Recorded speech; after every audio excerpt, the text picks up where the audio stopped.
Добрый день. Сегодня гостьей программ «Радио Свобода. Свободная Европа» стала Роза Отунбаева, первая женщина-президент на пространстве Центральной Азии. Она руководила Кыргызстаном 1,5 года в критический для страны политический период с мая 2010 по декабрь 2011 года.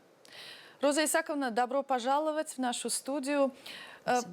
Когда вы пришли во власть, вы сломали все стереотипы. Вы возглавили страну в сложный для Кыргызстана период после свержения режима Курманбека Бакиева. Сначала вы руководили временным правительством, потом вы стали президентом страны. Вот такой вопрос нас интересует.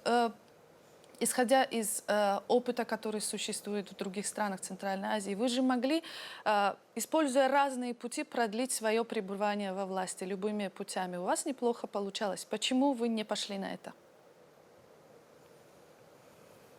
Мы так решили, было решено, что я буду в этот переходный период, что надо решить целый ряд задач. И у меня была повестка полная, сложная. И когда я с этим справилась, мой мандат был исчерпан. Я, разумеется, исполнив все обещанное, обговоренное, я сдала свой мандат. Наверное, так поступают все женщины. Женщины? Или просто законопослушные политики?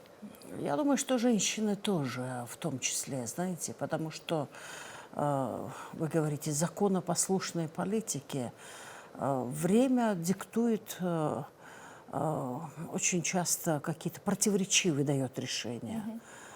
Но вот я посчитала, что так нужно сделать. Как вы сегодня оцениваете приверженность Кыргызстана, ну, скажем, демократическим ценностям, тому, чему стремились и вы, и ваши соратники тогда? Вы знаете, демократия – это такой бесконечный процесс. Это борьба, это работа каждый день. И нельзя сказать, что вот мы чего-то достигли, теперь можно сложить руки и сидеть спокойно. Нет. Мы видим это и на примере многих стран, самых развитых стран демократии. И поэтому глубоко ошибается тот, кто считает, что уже достиг каких-то высот демократии. Мы делаем тоже какие-то ошибки сегодня, мы иногда идем назад, но надо исходить из того, что демократия или работа на равновесие частей власти – это бесконечный процесс. Но вы бы не хотели продолжить эту карьеру, скажем так, не хотели бы вернуться во власть? Нет, я уже сегодня не вернусь во власть. Почему? Знаете, вот вы сейчас возглавляете фонд, время, который занимается вопросами социального характера. Да. Вы занимаетесь проблемами детей, проблемами женщин. Эти проблемы тоже, их тоже море, их тоже надо решать. Но вы не чувствуете себя обделенной властью? Вы знаете, есть же какие-то правила политики тоже. Есть масса политиков на Западе, которые отработали свой срок и уходят. У нас есть такой мадридский клуб, в котором я член. Из бывшего СССР, вот я и Михаил Сергеевич Горбачев, мы члены этого клуба. И там есть и Билл Клинтон, наш председатель этого клуба. Он был блестящий президент. 2 срока было ему мало. Но все уходит в какое-то определенное время. Ты выполняешь свой долг, свою миссию и уходишь. Я думаю, что это правило международной политики. И, конечно, есть те, кто возвращаются тоже, бывают. Например, премьер-министры там. Вот даже президент Чили Бачеле, Мишель Бачеле, она вернулась. То есть бывают какие-то возвраты. Но в основном вот идет таким ходом, уходят. Многие эксперты сходятся во мнении, что действующие лидеры на пространстве Центральной Азии, почти все, они, наверное, уже не смогут растопить тот лед недоверия политического, который сложился вокруг них в их отношениях. И все это порождает проблемы другого характера, очень серьезно, которые влияют на жизнь населения. Это проблемы границ, это проблема доступа к воде, строительство жизненно важных для этих народов гидроэлектростанций. Вот как вы считаете, вот при том театре событий политических, которые мы наблюдаем сейчас, есть ли какой-то просвет, какой-то другой сценарий развития событий? Ну, так сложилось в нашем регионе. Очень непростой расклад. И пока сегодня дела так решаются, если встретятся президенты, если они сумеют растопить, вот тогда это по вертикали пойдет вниз. И вот пока другого нету решения. То есть или все-таки вы видите, движения. что все должно идти оттуда? Нет, это так есть. Но мы, к сожалению, пока не используем все возможности, все каналы для того, чтобы наладить отношения друг с другом. Роза Исаковна, вот о границе. Недавно был инцидент. Вы должны иметь в виду, что мне какие-то коллеги с наших соседних служб тоже дали вопросы, я должна их адресовать вам. Вот такой вопрос. Был инцидент на границе, очередной инцидент. Узбекские пограничники убили насмерть одного казахского пограничника. Вот проблема серьезная. Такого рода проблемы в прошлом году тоже случались, и, допустим, на той же таджикско-кыргызской границе.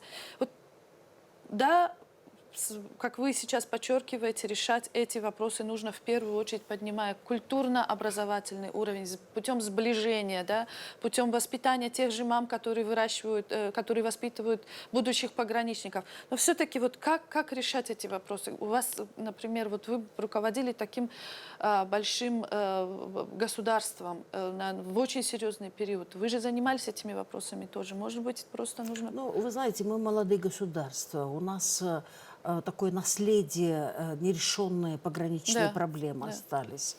Каждая страна испытывает большие социально-экономические проблемы, и идет рост численности населения на каждой из сторон. Все это накладывает отпечаток на этот вопрос.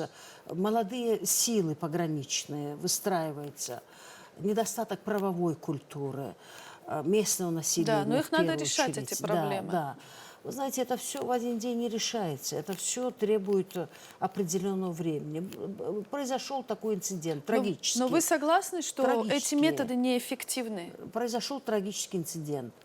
Он будет исчерпываться на базе закона, который должен наказать того, кто это сделал, если это было сделано незаконно.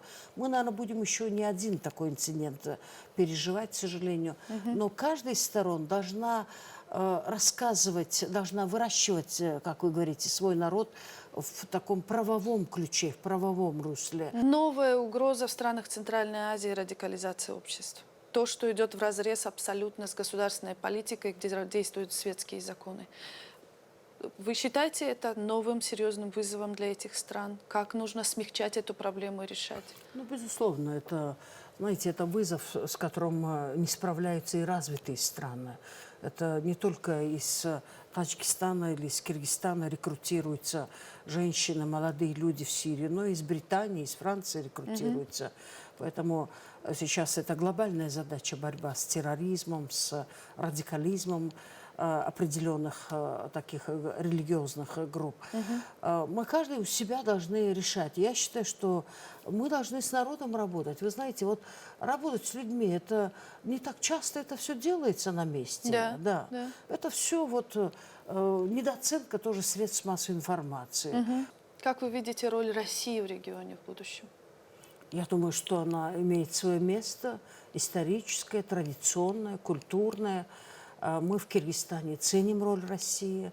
Мы сегодня являемся, вот уже на днях буквально все парламенты стран Евразес ратифицируют наше членство Евразес. Мы всеми корнями историческими, культурными, традиционными входим в это пространство.